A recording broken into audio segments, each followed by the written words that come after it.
നമ്മുടെ കേരളത്തിൽ അങ്ങും ഇങ്ങുമുള്ള എല്ലാ അടുക്കളകളും തേടി അവരുടെ രുചികൾ തേടിയുള്ള നമ്മുടെ യാത്രയാണ് അയലത്തെ അടുക്കള.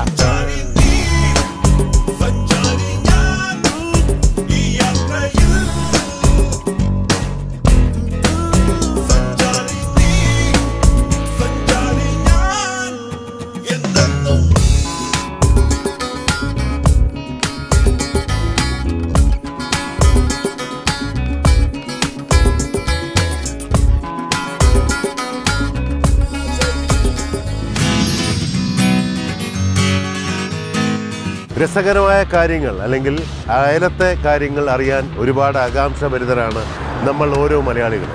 പ്രത്യേകിച്ച് അയലത്തെ വീട്ടിൽ നമുക്കൊരു മണം വരുമ്പോൾ അല്ലെങ്കിൽ അയലത്തെ വീട്ടിലൊരു വിശേഷം നടക്കുമ്പോൾ അല്ലെങ്കിൽ എന്തുണ്ടെങ്കിലും നമ്മളത് അറിയാനുള്ളൊരു ക്യൂരിയോസിറ്റി ഭയങ്കരമായിട്ട് നമുക്കുണ്ടാകും. അങ്ങനെയുള്ള അയലത്തെ അടുക്കളയിലെ വിശേഷങ്ങൾ കോർത്തിണക്കിക്കൊണ്ടുള്ള അയലത്തെ അടുക്കളയുടെ പുതിയ എപ്പിസോഡിലേക്ക് എല്ലാ മാന്യ പ്രേക്ഷകർക്കും സ്വാഗതം.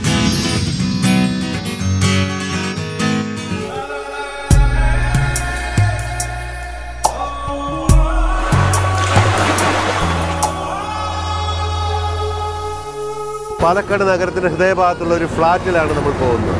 ഒരു സ്പെഷ്യൽ ഡിഷസുമായി ഇന്ന് അവരുടെ കുടുംബത്തെ അല്ലെങ്കിൽ അവരുടെ അടുക്കളയിൽ ചെന്ന് അവരുടെ ഭക്ഷണം പാകം ചെയ്യുന്നത് എങ്ങനെയാണെന്ന് നമ്മൾ മനസ്സിലാക്കിക്കൊണ്ട് ഇന്ന് അവിടേക്ക് കടന്നുകയല്ല.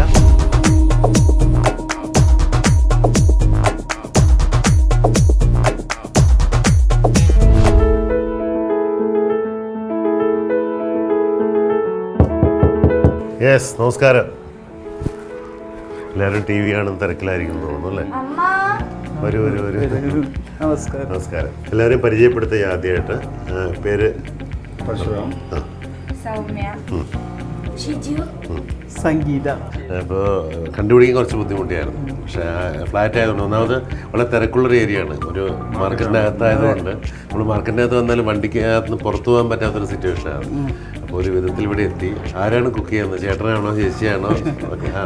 അപ്പോൾ തീർച്ചയായിട്ടും നമ്മൾ ഒട്ടും വൈകിക്കുന്നില്ല. നല്ല വിശപ്പുണ്ട്. അപ്പോൾ അടുക്കളയിലേക്ക് അങ്ങ് പോവാം. ഓക്കെ, നമ്മുടെ വീടുകളിൽ കറണ്ടില്ലാതെ വന്നു കഴിഞ്ഞാൽ നമ്മൾ പെട്ടെന്ന് നോക്കുക അടുത്ത വീട്ടിൽ കറണ്ട് പോയോ എന്നുള്ളതാണ്. അയലത്തെ അടുക്കള എന്തുകൊണ്ടും നമ്മൾ ഈ പറയുന്ന പോലെ നമ്മുടെ വീട്ടിലെ രുചികരമായ ഭക്ഷണം ഉണ്ടെങ്കിൽ പോലും അടുത്ത വീട്ടിൽ നിന്ന് വളരെ കുറച്ച് കിട്ടുമ്പോൾ അതിലൊരു സ്വാദും മധുരവും എരിവും എല്ലാം കൂടും എന്നുള്ളത് എത്ര സത്യമാണ്. ഇന്നിവിടെ നമ്മൾ മേലാമുറിയിലെ പേരെന്താ? സംഗീത. അപ്പോൾ ഇന്നൊരു സ്പെഷ്യൽ ഡിഷുമായിട്ടാണ് വന്നിരിക്കുന്നത്. സാധാരണ പാലക്കാടിൻ്റെ മാത്രം ഒരു വെറൈറ്റിയാണ് ഈ പറയുന്ന സേവ എന്ന് പറയുന്ന സാധനം. പാലക്കാട് മാത്രമാണ്. സേവ ചട്നിയാണ് ഏറ്റവും കൂടുതൽ. കാരണം ഇവിടെ വൈകുന്നേരങ്ങളിൽ ഏറ്റവും കൂടുതൽ ചിലവഴിച്ചു പോകുന്ന ഒരു ഐറ്റമാണ് സേവ ചട്നി എന്ന് പറയുന്നത്. ഇപ്പോൾ ഇത് സേവ ബിരിയാണിയാണ് സംഗീത നമുക്ക് വേണ്ടിയിട്ട് ചെയ്യുന്നത്. സേവ ബിരിയാണി വളരെ ഡിഫറെൻ്റാണ്. ഞാൻ ആദ്യമായിട്ട് കേൾക്കുന്നത് സേവ ബിരിയാണി. നമ്മൾ പറയില്ല കപ്പ ചിക്കൻ അല്ലെങ്കിൽ കപ്പ ബീഫ് എന്നൊക്കെ പറയുന്നത്. അപ്പോൾ കപ്പ ബിരിയാണി എന്ന് പറയുമ്പോൾ ഒരു പുതിയ ഐറ്റം ആയിരുന്നു. ഇപ്പോൾ എല്ലാവരും കോമൺ ആയി. പക്ഷേ സേവ എന്ന് പറയുന്ന ഐറ്റത്തിൽ നിന്ന് വ്യത്യസ്തമായിട്ട് സേവ ബിരിയാണി. എന്താണ് ഇതിൻ്റെ ടേസ്റ്റ്? എന്താണ്? പുളിയാണോ എരിവാണോ എങ്ങനെയാണത്? നല്ല ബിരിയാണിയുടെ നമുക്ക് ബിരിയാണിയുടെ ടേസ്റ്റ് ഉണ്ടാവും. ബിരിയാണിയുടെ മണം ഉണ്ടാവും. ബിരിയാണിയുടെ മണം അതേ ടേസ്റ്റ് കിട്ടും. പിന്നെ കുട്ടികൾക്ക് പറയുമ്പോൾ ബിരിയാണി പറയുമ്പോൾ പൊതുവെ ഇഷ്ടപ്രദല്ലേ, അത് കാരണം സ്വാദോടുകൂടി. അപ്പൊ ഇത് ഇങ്ങനെ ആകുമ്പോൾ വെജിറ്റബിളും കൂടെ ചേർന്ന് കഴിക്കും കുട്ടികൾക്ക്. വെജിറ്റബിൾസ് ഉണ്ടാവും. കുട്ടികളെ പറ്റിക്കാണ് ആക്ച്വലി, ശരിക്കും പറഞ്ഞാൽ പറ്റിക്കാണ്. കാരണം ബിരിയാണി എന്ന് പറഞ്ഞ കുട്ടികൾ ഭയങ്കരമായിട്ട് അങ്ങ് തിന്നു. ഒരു പാലക്കാട്ടുകാരനായിട്ട് പോലും പാലക്കാടിൻ്റെ പല ഐറ്റംസും ഞാൻ ഇപ്പോഴാണ് ഈ പ്രോഗ്രാമിലൂടെയാണ് ഞാൻ പഠിക്കുന്നത്. അതിനകത്ത് അടുക്കള പറയുമ്പോൾ എൻ്റെ അയൽ വീട്ടിൽ ഉണ്ടാക്കുന്നത് എന്താണെന്ന് ഞാൻ അറിയുന്നത് ഇപ്പോഴാണ്. നമുക്ക് തുടങ്ങിയാലോ? തുടങ്ങുമ്പോൾ നമുക്ക് ഓരോന്നായിട്ട് കാണിച്ചു. ഒരുപാട് ഐറ്റംസ് ഉള്ളതുകൊണ്ട് പ്രേക്ഷകർക്ക് വേണ്ടിയിട്ട് പറഞ്ഞു കൊടുക്കുക എളുപ്പം. നമ്മൾ കുക്ക് ചെയ്ത് കാണിച്ചു കൊടുക്കും. തീർച്ചയായും ഗ്യാസ് കത്തിക്കുന്നു, അത് നമ്മൾ പറയേണ്ട കാര്യമില്ല. അല്ലെങ്കിൽ ഈ സാധനങ്ങളൊന്നും ഉണ്ടാക്കാൻ പറ്റില്ല. എല്ലാ ഐറ്റംസും ഇവിടെ അരിഞ്ഞ് എല്ലാം വെച്ചിട്ടുണ്ട്. നമുക്ക് ഓരോന്നായിട്ട് അടുപ്പ് ചൂടാക്കി കഴിഞ്ഞ എണ്ണയായിരിക്കും. എല്ലാ 4 ടീസ്പൂൺ ഓയിൽ. ഓക്കെ, 4 ടീസ്പൂൺ ഏകദേശം അളവ് പറഞ്ഞിട്ടുണ്ട്. 4 ടീസ്പൂൺ. അപ്പോൾ എണ്ണ ചൂടായി. സംഗീത ഇനി എന്താണ് ഞാൻ പട്ട എടുക്കേണ്ടത്? പട്ട കരാമ്പ് അത്യാവശ്യം എനിക്ക് ഇങ്ങനെ കഴിച്ചു തരാനും ഇതുപോലെ എടുത്തു തരാനും മാത്രം എന്നെ കൊണ്ട് ഹെൽപ്പ് ചെയ്യാൻ പറ്റും. 2 പട്ട. പെരിഞ്ചീരകം. ഓക്കെ. പിന്നെ ക്രാമ്പ്, ബിരിയാണി ഇല, 3 ഏലക്ക, പട്ട, ഗ്രാമ്പൂ, ഇല, ബിരിയാണിയുടെ ആ ഒരു സ്മെല്ലുള്ള ഇല. ജസ്റ്റ് ചൂടായിട്ട് സബോള ഇട്ടു. ഇത് 2 സവോളയാണ്. 2 സവോള. സവോള ഇട്ട് നന്നായിട്ട് വഴറ്റുക.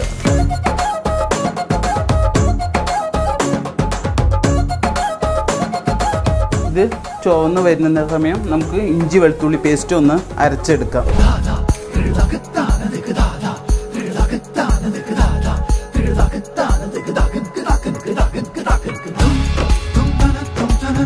അപ്പോൾ ഈ പറഞ്ഞ പോലെ എണ്ണയൊഴിച്ച് പട്ട, ഗ്രാമ്പു, ഇല, സവാള എല്ലാം കൂടി ഇട്ട് വഴറ്റിയതിനകത്ത് ഇഞ്ചി വെളുത്തുള്ളി പേസ്റ്റ് നന്നായിട്ട് കല്ലിൽ അരച്ച ഇഞ്ചി വെളുത്തുള്ളി പേസ്റ്റ് അതിനകത്തിട്ടു. ഇപ്പം തന്നെ മണം വരുന്നുണ്ട്, ഏകദേശം നല്ല മണം വരുന്നുണ്ട്. നമ്മൾ ഏതൊരു ഡിഷാണെങ്കിലും അത് ഏറ്റവും ടേസ്റ്റിയാണെന്ന് അറിയുന്നത് ആദ്യത്തെ ഒരു മണത്തിൽ അറിയാൻ പറ്റും. നമ്മൾ എന്ത് കറിയാണെങ്കിലും, പ്രത്യേകിച്ച് മീൻ കറിയും ചിക്കനൊക്കെ വെക്കുമ്പോഴാണ് കൂടുതൽ ദൂരേക്കും മണം വരിക. പിന്നെ ബിരിയാണിയാണ്. ഇത് ഈ സേവ ബിരിയാണി ആദ്യമായിട്ടാണ് നമ്മൾ കേൾക്കുന്നത്. പക്ഷെ അതിനകത്ത് തുടക്കത്തിൽ തന്നെ നല്ലൊരു നമ്മളെ ആകർഷിക്കുന്നൊരു മണം വരണം. തക്കാളി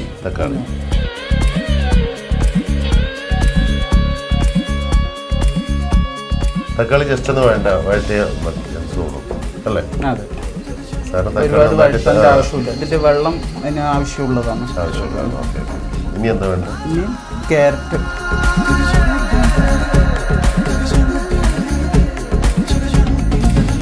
ക്യാരറ്റ് ഇട്ടു. ഇനിയിപ്പോൾ അടുത്ത് ബീൻസ് ആണ്. ക്യാബേജ്. ഇപ്പം തന്നെ ഏകദേശം പാത്രം ഫില്ലായി കേട്ടോ. മാക്സിമം പച്ചക്കറികളുടെ ഒരു കൂട്ടമാണ് ഇപ്പം. ക്യാരറ്റ്, ക്യാബേജ്, ബീൻസ് ഇത് 3 ഇട്ട് കഴിഞ്ഞ് ഇനി ഗരം മസാല. ഞാൻ മറന്ന പോലെ നിങ്ങൾ മറക്കരുത്. കാരണം എന്ന് വെച്ചാൽ ഒരുപാട് ഐറ്റംസ് ഉള്ളതുകൊണ്ട് എനിക്കൊരു പക്ഷേ കറക്റ്റ് ഓർഡറിൽ പറഞ്ഞുതരാൻ പറ്റിയെന്ന് വരില്ല.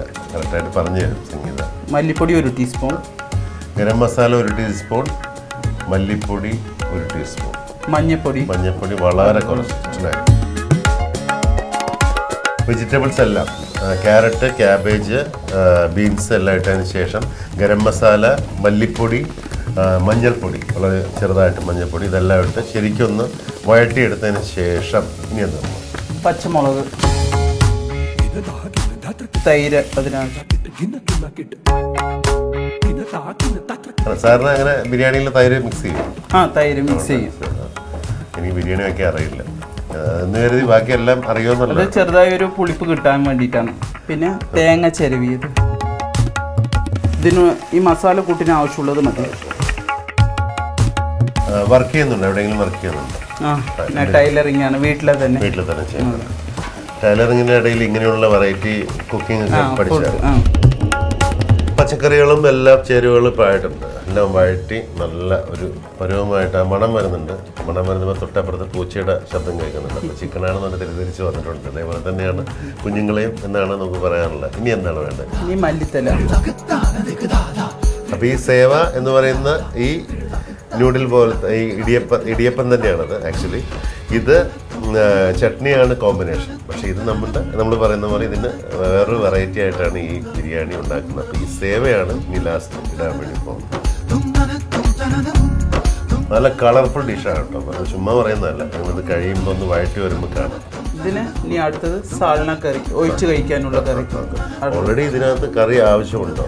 ആവശ്യമുണ്ടോന്ന് പറഞ്ഞാൽ അതൊരു ടേസ്റ്റ് ആണ്. നമ്മളിപ്പോ പൊതുവെ ബിരിയാണിക്ക് ഒരു കറി ഒഴിച്ച് കഴിക്കുമ്പോൾ അതിനൊരു ടേസ്റ്റ് ഉണ്ടല്ലോ. അതുപോലെ ഇതിനെ അത് ഒഴിച്ച് കഴിക്കുമ്പോൾ നല്ലൊരു ടേസ്റ്റ്. പാലക്കാട് കുറച്ച് ഈ ഏരിയകളിലൊക്കെ ബിരിയാണി വെച്ച കായച്ചാറെന്നുണ്ട് സാധനമുണ്ട്. ഒരു കോമ്പിനേഷൻ. ഒരിക്കലും ബിരിയാണിക്ക് അത് ആവശ്യമില്ല. ബിരിയാണി നല്ല ടേസ്റ്റ് ആയിരിക്കും, സ്പൈസി ആയിരിക്കും. സാമ്പാർ പോലൊരു അതുപോലെ ഇതിനകത്തൊരു സാധനം സെപ്പറേറ്റ് അത് ഒഴിച്ച് കഴിക്കുമ്പോൾ അതൊരു ടേസ്റ്റ് ആണ്, ഡിഫറൻസ് ആയിട്ട്.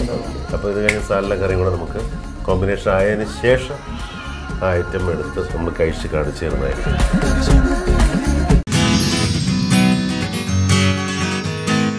ഒരടുപ്പിൽ സേവ റെഡിയായി ഏകദേശമായി ഓഫ് ചെയ്യാറായി. നമ്മൾ അടുത്തതിൽ അതിനുള്ള കറി റെഡിയാക്കാൻ പോവാണ്.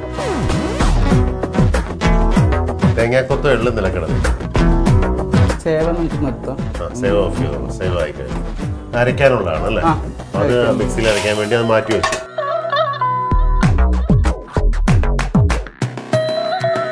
ജീരകം, കറിവേപ്പില എണ്ണയിൽ നന്നായിട്ട് ചൂടായി കഴിയുമ്പോൾ സവാള അരച്ചത് എല്ലാ കറികളും വളരെ എളുപ്പമായിട്ട് നമുക്ക് പറയാവുന്നതൊക്കെ വളരെ എളുപ്പമാണ്. കാരണം മുളക് പൊടി, മഞ്ഞൾപ്പൊടി, മല്ലിപ്പൊടി, ഇത് ഓയിൽ, ഇങ്ങനെയൊക്കെ സാറിന് പറയാമല്ലോ. പക്ഷേ എള്ള്, നിലക്കടല ഇതൊക്കെ ഒരു ഡിഫറെൻ്റ് ആയിട്ടുള്ള ടേസ്റ്റ് തന്നെ മാറ്റിയെടുക്കുന്ന ചില സാധനങ്ങളാണ്. വെളുത്തുള്ളി ഇഞ്ചി പേസ്റ്റ്, ഇനി ടൊമാറ്റോ സോസ്. ആദ്യം കടല, നിലക്കടല, കപ്പലണ്ടി, അത് എള്ള്, തേങ്ങാക്കൊത്ത്, ഇത് മൂന്നും കൂടെ ആദ്യം വറുത്ത് മാറ്റി വെച്ച് അരയ്ക്കാൻ വേണ്ടിയിട്ട്. പിന്നെ അതിനുശേഷം എണ്ണ ഒഴിച്ചു, കറിവേപ്പില പിന്നെ എന്തായിട്ടായിരുന്നു? കറിവേപ്പിലയും ജീരകം ഇട്ടു. അതിനുശേഷം സവാള അരച്ച് ചേർത്തത് ഒഴിച്ചു. അതിനുശേഷം ടൊമാറ്റോ അരച്ച് ചേർത്ത്, ജിഞ്ചർ ഗാർലിക് പേസ്റ്റ് ഉണ്ടായിരുന്നു. പിന്നെ തക്കാളി അരച്ച് ചേർത്ത്. ഇനി നമുക്ക് മല്ലിപ്പൊടി കറികളുടെ ആദ്യം തൊട്ട് പറയാമോ? ആദ്യം എണ്ണ ഒഴിക്കാം, പിന്നെ ജീരകം ഇട്ടിട്ട് കറിവേപ്പിലയും കൂടെ പൊട്ടിക്കാം. ജസ്റ്റ് നന്നായി മൂപ്പിച്ചതിന് ശേഷം നമ്മൾ വലിയുള്ളി നന്നായി മിക്സിയിൽ അരച്ചത് അത് ചേർത്തിട്ട് നന്നായി ഒന്ന് മണം പോണ വരയ്ക്കും, പച്ച മണം പോണ വരയ്ക്കും ഒന്ന് വഴറ്റാം.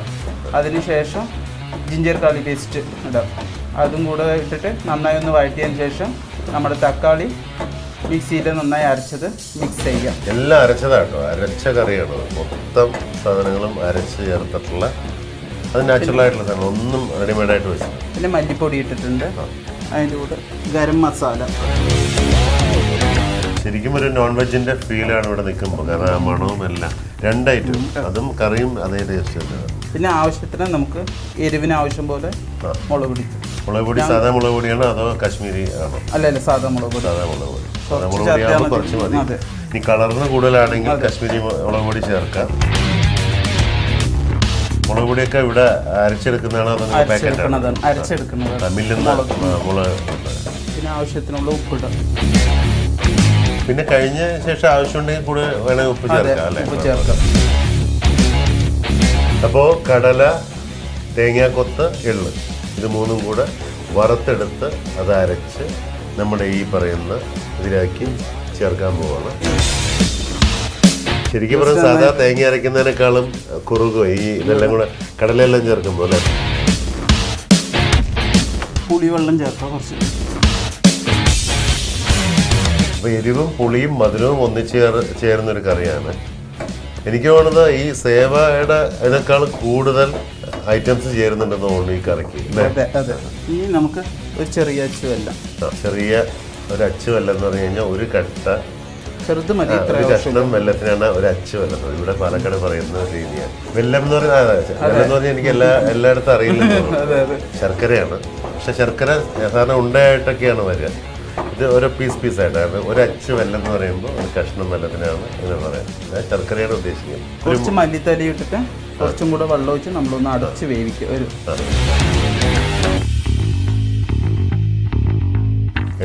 എല്ലാ ചേരുവകളും എരിവും പുളിയും മധുരവും എല്ലാം കൂടെ ചേർന്നു. ഇത്രയും ചേരുവകൾ ചേർത്ത് പാത്രം അടച്ചു വെച്ചു. ഇനി നമുക്ക് വാ തുറക്കാം.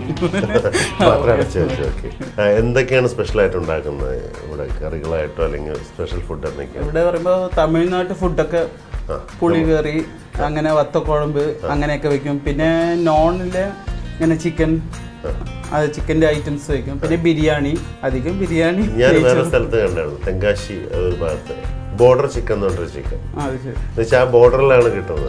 അതുപോലെ പൊള്ളാച്ചി സൈഡില് നാട്ടുകോഴി കുളമ്പ് ഭയങ്കര സ്പീഡിൽ അത് വിറ്റു പോകുന്നത്. ഒരു 7 മണിയാകുമ്പോഴേക്കും തീരുമെന്ന് പറയാം. അതൊക്കെ നമ്മുടെ ബോർഡറിലുള്ള ചില അത് വറുത്തരച്ച് വെക്കുന്നതാണ് കറി. നമ്മള് മല്ലി മുളകൊക്കെ വന്നിട്ട് പച്ചക്കുള്ള അതൊക്കെ വറുത്തിട്ട് വറ്റൽമുളകൊക്കെ അങ്ങനെ കിടക്കും ചിക്കനിനകത്ത്. വറ്റൽമുളകൊക്കെ അങ്ങനെ ഇടാം. പിന്നെ നമ്മള് മല്ലിപ്പോ മുളക് എല്ലാമേ പച്ചക്കാണ്. അതൊക്കെ വറുത്ത് ഒന്ന് ഡ്രൈ ആയി ചൂടാക്കിയിട്ട് അരച്ച്, അതാണ് ആ കറീന്റെ ടേസ്റ്റ്. നാട്ടുകോഴി കുളമ്പ് പറഞ്ഞാൽ അതിന് അങ്ങനെയാണ് ചെയ്യുക. പൊടികളൊന്നും ചേർക്കില്ല. പാലക്കാട് ജില്ലയുടെ ഏറ്റവും വലിയ പ്രത്യേകതയാണ്. കാരണം തമിഴ്നാടിന് തൊട്ടടുത്ത് കിടക്കുന്നതുകൊണ്ട് ഒരു ഹർത്താൽ വന്നു കഴിഞ്ഞാൽ നമുക്കൊരു സംസ്ഥാനം തന്നെ വിട്ടുപോകാൻ വളരെ എളുപ്പമാണ്. കാരണം തൊട്ടടുത്ത് 40 മിനിറ്റ് പോലും ദൂരമില്ല.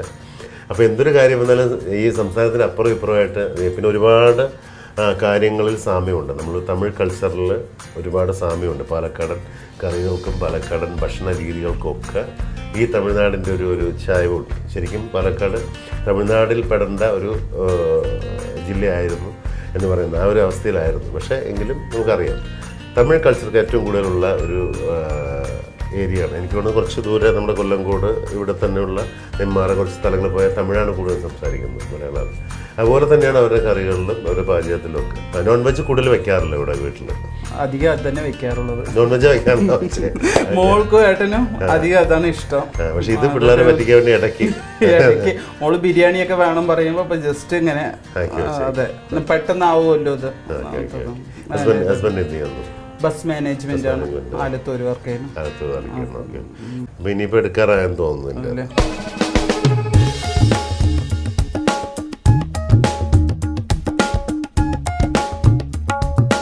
വേറൊരു പാത്രത്തിലേക്ക് മാറ്റുമ്പോൾ ആ മസാല എല്ലാം മുകളിലേക്ക് വരുന്നത്.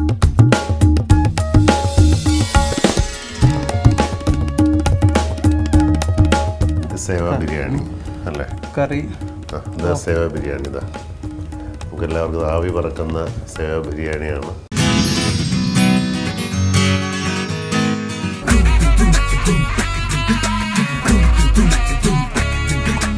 കറിയുടെ പ്രത്യേകത കറിയിൽ കഷ്ണങ്ങളൊന്നുമില്ല. നല്ല ചൂടുണ്ട് കേട്ടോ.